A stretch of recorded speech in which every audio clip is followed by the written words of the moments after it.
What on God's green earth is going on, everyone, and welcome to the latest grass-fed gamer review here on the Root of All Angel podcast, where you can get more reviews, one-on-one interviews, and hot takes on what's going on in the news. As the city of Yharnam is ravaged with an illness that is turning men into beasts, a hunter ventures into the city to find the source of this plague and unravel its mysteries. A hunter must hunt, and this is Bloodborne.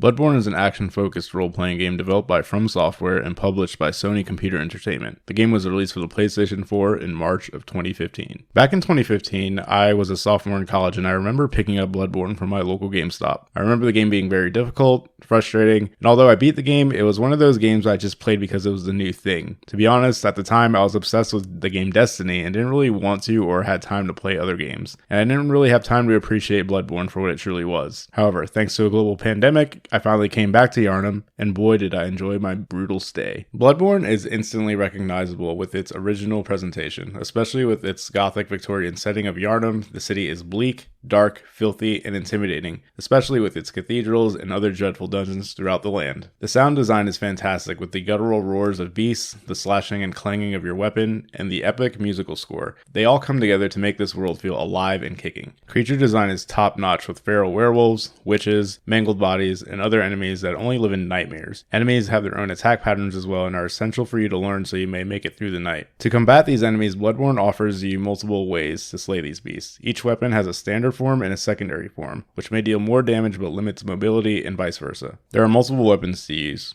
from axes, swords, spears, and other weapons that are out of this world. My personal favorite weapon to use was Ludwig's Holy Blade, which makes you feel like Guts from the Berserk manga, which the developers of this game and other Souls games clearly take some inspiration from, especially with their upcoming project, Elden Ring. Players are also equipped with a firearm to help with parrying enemy attacks. In most games, a gun would be an offensive option for combat. However, in Bloodborne, it's definitely more encouraged to be used for defensive purposes, specifically when interrupting incoming enemy attacks. What makes this game different than other Souls games is the combat actually rewards an aggressive style of gameplay, which is a sharp contrast to earlier games from Software. Taking damage allows you to get some of your health back by attacking right after, and the stamina meter replenishes at a much higher rate than other games, such as Demon or Dark Souls. Mobility and hard, quick, well thought out attacks are the standard, and gone are the much slower sword and shield approach to tackling foes in earlier games. With your trusty weapon at hand, Bloodborne encourages you to explore Yharnam. You will find shortcuts, so backtracking will be made easier. You will find cool new weapons and outfits only found out in the wild, and you will find optional bosses to battle, which I highly recommend seeking out. As other games from Software, the real highlight are the boss fights, and my god, are they memorable. The game offers some of the best boss fights that I've ever encountered in any game I've played. They are frustrating, they test your patience, they will crush your will, and they will make you feel like a god when you finally master them. The first two boss fights are kind of a test for players, meaning if you can beat them, you can probably beat the game. Not saying that the game gets easier, but after these two fights, you should have an idea of how the game should be played. Bloodborne does offer co-op and PvP with a community that still plays this game to this day, and you can definitely find people out there to help you out with bosses and those repetitive chalice dungeons, where players may receive some of the best runes to equip on weapons and fight new bosses not seen in the main game, or even a variation of one boss you may have come across already. You do not need to do these dungeons, however. If you want to platinum the game or want to get the best runes, chalice dungeons are the way to go. They are also very helpful if you want to farm blood echoes, which are basically this game's version of souls. Blood echoes are used to upgrade stats and to even purchase items such as health potions, ammo, and even weapons.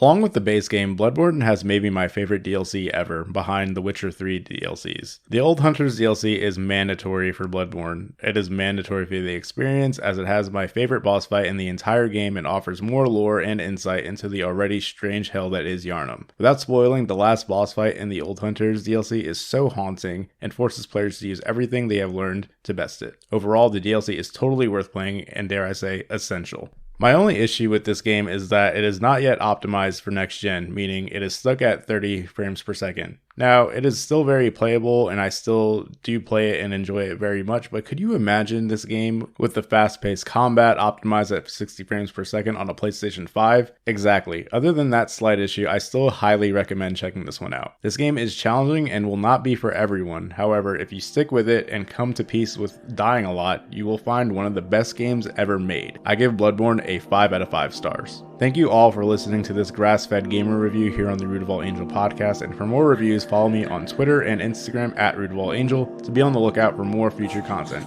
Thank you very, very much, and remember, fear the old blood. Take care.